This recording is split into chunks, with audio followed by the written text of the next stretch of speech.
Matric की परीक्षा की तैयारी करने वाले हमारे जितने भी प्रिय साथी भाई बहन हैं उनका बहुत बहुत स्वागत है। आइए मेरे साथियों, आज हम लोग क्लास 10th के हिंदी का अध्याय नंबर 4 को देखेंगे। अध्याय को नाम है नाखून क्यों बढ़ते हैं। मेरे साथियों, बहुत ही अच्छा क्वेश्चन है और यह सारे ऑब्जेक्टिव क्वेश्चन हैं जो कि आपको 99% पूछने की संभावना है। इसलिए साथियों, आप अंत तक क्लास ज़रूर देखें। इसलिए स्टार्ट करते हैं। पहला क्वेश्चन कहता है नाखून का बढ़ना किसका प्रमाण है। नाखून का बढ़ना किसका प्रमाण है? तो साथियों, नाखून का बढ़ना पाशविक वृत्ति और संघर्ष चेतना का प्रमाण है। इसलिए इसका राइट आंसर हो जाएगा option number D. Next question है पुनर्नवा शीर्षक उपन्यास किसकी रचना है। तो साथियों, अब बताइए किसकी रचना है। तो यह है हजारी प्रसाद द्विवेदी का। किसकी रचना है? यह है हजारी प्रसाद द्विवेदी का है। ऑप्शन नंबर ए इसका राइट आंसर होगा।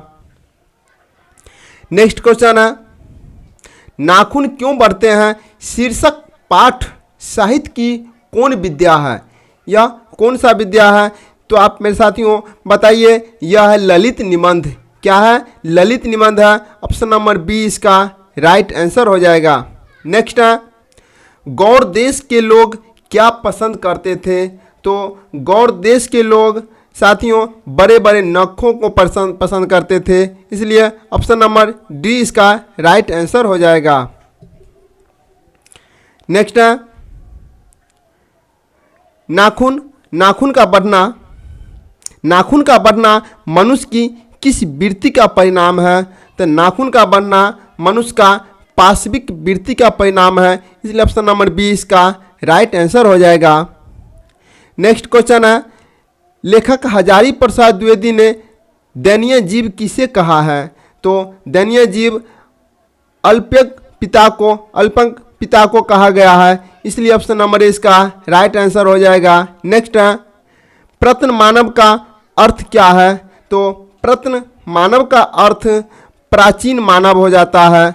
इसलिए ऑप्शन नंबर डी इसका राइट आंसर हो जाएगा।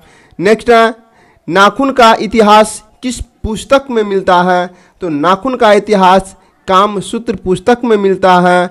ऑप्शन नंबर ए इसका राइट आंसर हो जाएगा।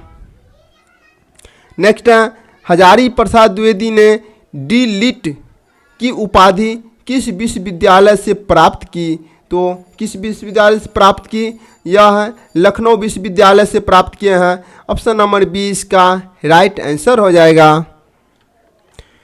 नेक्स्ट क्वेश्चन है कहानी में चंद्रकार त्रिकोण दंतुल वर्तुलाकार आकृतियों का संबंध मानव के किस अंग से है। तो यह मानव के किस अंग से है? तो यह है नख से। किससे है? नख से है। नेक्स्ट है अलकतक का अर्थ क्या होता है। तो साथियों इसका अर्थ होगा आलता। ऑप्शन नंबर 20 का राइट आंसर हो जाएगा। नेक्स्ट है द्विवेदी जी को साहित्य अकादमी पुरस्कार किस रचना पर मिला था। तो किस रचना पर मिला था? यह आलोक पर्व पर मिला था। ऑप्शन नंबर 20 का राइट आंसर हो जाएगा। नेक्स्ट है प्राचीन मानव का प्रमुख अस्त्र शस्त्र था। तो प्राचीन मानव का प्रमुख अस्त्र शस्त्र नाखून था। ऑप्शन नंबर 20 का राइट आंसर हो जाएगा। नेक्स्ट है नाखूनों का बढ़ना किसका परिणाम है। तो नाखूनों का बढ़ना यह मनुष्य की अंध सहजात वृत्ति का परिणाम है। इसलिए ऑप्शन नंबर 20 का राइट आंसर हो जाएगा। नेक्स्ट है सब पुराने अच्छे नहीं होते। फिर से बोल देते हैं सब पुराने अच्छे नहीं होते, सब नए खराब नहीं होते हैं। ऐसा किसने कहा था? बहुत अच्छा पंक्ति है मेरे साथियों कि सब पुराने अच्छे नहीं होते, सब नए खराब नहीं होते हैं। ऐसा किसने कहा था? तो ऐसा कालिदास ने बोले थे। ठीक है, ऑप्शन नंबर 20 का राइट आंसर है। नेक्स्ट है नखधर मनुष्य आज किस पर भरोसा कर रहा है। तो नखधर मनुष्य आज एटम बम पर भरोसा कर रहा है। ऑप्शन नंबर सी इसका राइट आंसर है। नेक्स्ट है मनुष्य की मनुष्यता यही है कि वह सबके दुख सुख को सहानुभूति के साथ देखता है। यह तथ्य किसका है? तो साथियों यह तथ्य गौतम बुद्ध का है। ऑप्शन नंबर 20 का राइट आंसर हो जाएगा। नेक्स्ट है नाखून क्यों बढ़ते हैं के निबंधकार कौन है? के निबंधकार कौन है? तो साथियों बताइएगा इसका निबंध कौन है? तो ये होंगे आचार्य हजारी प्रसाद द्विवेदी, इसके निबंधकार हैं। नेक्स्ट है आचार्य हजारी प्रसाद द्विवेदी जी का साहित्य की किस विद्या में लेखन नहीं है? तो किस विद्या में लेखन नहीं है? तो यह कहानी में लेखन नहीं है। नेक्स्ट है कौन सी रचना हजारी प्रसाद द्विवेदी की नहीं है? तो कौन सी रचना हजारी प्रसाद द्विवेदी की नहीं है? यह है माटी की मूर्ति। माटी की मूर्ति ऑप्शन नंबर 20 का राइट आंसर हो जाएगा। बाद बाकी सारे इनका हजारी प्रसाद द्विवेदी जी का रचना है। नेक्स्ट है द्विवेदी जी ने निर्लज अपराधी किसे कहा है? तो द्विवेदी जी ने निर्लज अपराधी नाखून को बोले हैं, इसलिए ऑप्शन नंबर ए इसका राइट आंसर हो जाएगा। नेक्स्ट है कामसूत्र किसकी रचना है? तो कामसूत्र वात्स्यायन की रचना है। ऑप्शन नंबर सी इसका राइट आंसर है। शिक्षक का अर्थ होता है, शिक्षक का अर्थ क्या होता है? इसका होता अर्थ मोम होता है, इसलिए ऑप्शन नंबर डी इसका राइट आंसर है। नेक्स्ट है महाभारत क्या है? तो महाभारत एक पुराण है। क्या है साथियों? यह एक पुराण है। नेक्स्ट है हजारी प्रसाद द्विवेदी द्वारा रचित पाठ है। तो हजारी प्रसाद द्विवेदी द्वारा रचित पाठ नाखून क्यों बढ़ते हैं? ऑप्शन नंबर ए इसका राइट आंसर है। नेक्स्ट है ललित निबंध है। ललित निबंध हो जाएगा नाखून क्यों बढ़ते हैं? ऑप्शन नंबर 20 का राइट आंसर हो जाएगा। नेक्स्ट है कि पुराने मोह सब समय वांछनीय ही नहीं होते हैं, किस लेखक की पंक्ति है? बहुत अच्छा लाइन है साथियों। पुराने का मोह सब समय वांछनीय ही नहीं होते हैं, किस लेखक की पंक्ति हैं? तो साथियों बताइएगा यह है हजारी प्रसाद द्विवेदी जी का है। ऑप्शन नंबर सी इसका राइट आंसर हो जाएगा। नेक्स्ट है प्राचीन काल में दक्षिण भारत के लोग कैसा नाखून रखते थे? तो प्राचीन काल में दक्षिण भारत के लोग छोटे छोटे नाखून रखते थे। Option number 20 option number A इसका राइट आंसर हो जाएगा। नेक्स्ट है दधीची की हड्डी से क्या बना है? तो इसका राइट आंसर हो जाएगा इंद्र का वज्र। क्या हो जाएगा? इंद्र का वज्र हो जाएगा। नेक्स्ट क्वेश्चन है आलोक पर्व शीर्षक निबंध संग्रह किसकी रचना है? यह किसकी रचना है साथियों? तो यह है हजारी प्रसाद द्विवेदी जी का। ऑप्शन नंबर ए इसका राइट आंसर हो जाएगा। नेक्स्ट है हजारी प्रसाद द्विवेदी जी का जन्म कब हुआ था? तो इनका जन्म हुआ था 1907 ईस्वी में। कब हुआ था? 1907 ईस्वी में हुआ था। नेक्स्ट है हजारी प्रसाद द्विवेदी का जन्म कहाँ हुआ था? तो हजारी प्रसाद द्विवेदी जी का जन्म बलिया उत्तर प्रदेश में 1907 ईस्वी में हुआ था। नेक्स्ट क्वेश्चन है कौन मनुष्य का आदर्श नहीं बन सकती है? तो यह बंदरियां मनुष्य के आदर्श नहीं बन सकते हैं। ऑप्शन नंबर 20 का राइट आंसर हो जाएगा। नेक्स्ट है देवताओं का राजा से किन्हें संबोधित किया जाता है? तो किन्हें संबोधित कहा जाता है? तो इंद्र को संबोधित किया जाता है। ऑप्शन नंबर सी इसका राइट आंसर है। नेक्स्ट है नख या नाखून किसका प्रतीक है? तो साथियों यह किसका प्रतीक है? तो यह है पशुता का प्रतीक है। ऑप्शन नंबर बी इसका राइट आंसर हो जाएगा। नेक्स्ट है पृथ्वीराज रासो किनका संपादन करता है? तो पृथ्वीराज रासो ये हजारी प्रसाद द्विवेदी जी का संपादन करता है। ऑप्शन नंबर ए इसका राइट आंसर हो जाएगा।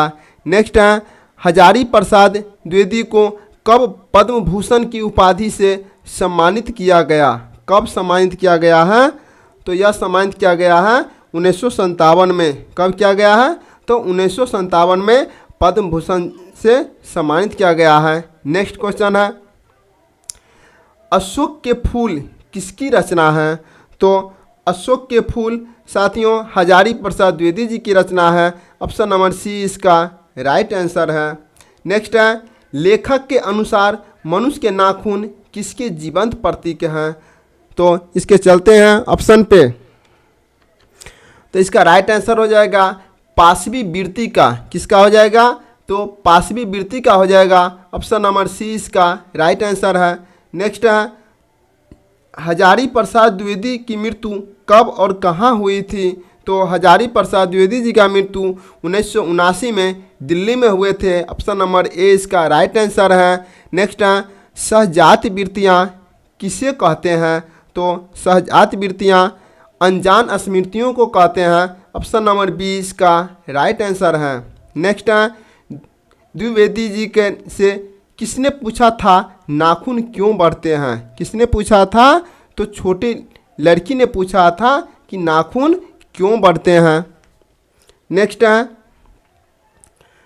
नाखून क्यों बढ़ते हैं पाठ में बूढ़े ने सबसे बड़ी चीज़ किसे माना है? तो सबसे बड़ी चीज़ किसे माना है?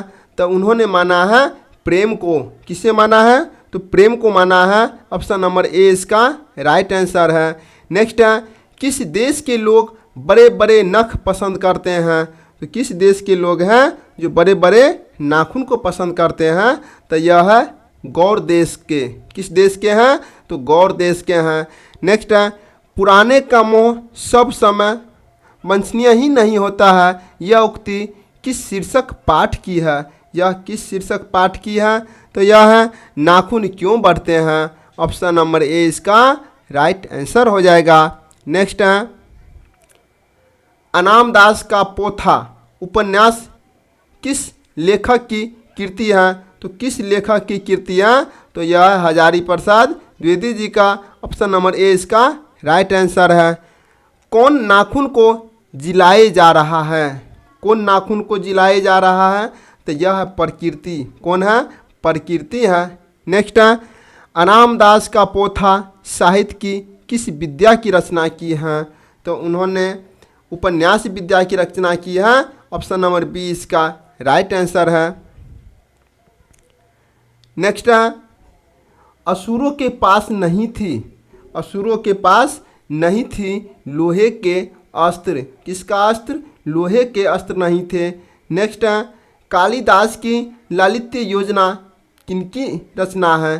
तो कालिदास की लालित्य योजना यह है हजारी प्रसाद द्विवेदी जी की रचना है। ऑप्शन नंबर सी इसका राइट आंसर हो जाएगा।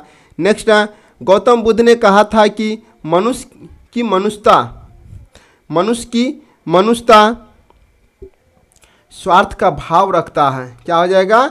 स्वार्थ का भाव रखता है। ऑप्शन नंबर सी इसका राइट आंसर हो जाएगा।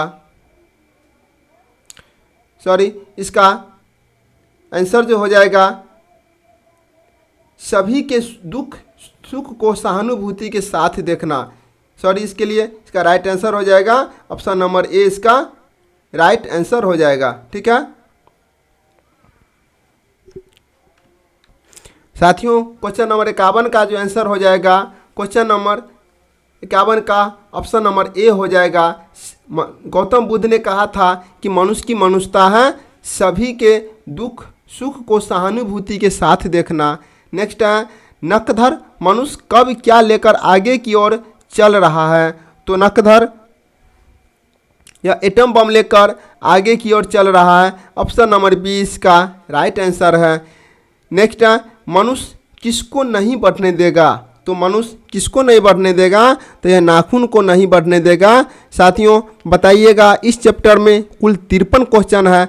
आप बता सकते हैं कि कुल 53 में कितना मार्क्स आपका आ रहा है। साथियों अधिक से अधिक समय दें, अधिक से अधिक पढ़ने में, क्योंकि समय नहीं देते हैं तो शायद आपको 400 प्लस मार्क्स नहीं आएगा। अभी काफ़ी समय है, ऐसा ना कि जब 2 महीना बचेगा तो हम पढ़ाई करने के लिए भिड़ेंगे। ऐसा मेरे साथियों नहीं कीजिएगा, अभी से ही तैयारी कीजिए, आपको बहुत अच्छा मार्क्स आएगा और आगे चल के आपको हम व्याकरण की क्लास बहुत अच्छे से देंगे। इसलिए साथियों, अगर चैनल पर पहली बार है लाइक कीजिए और अपने दोस्तों को भी शेयर कीजिए, जिससे आपको आने वाले जो भी क्लास होगा उसका नोटिफिकेशन मिलते रहेगा। फिर आपको मिलेंगे नेक्स्ट क्लास में। जय हिंद, वंदे मातरम।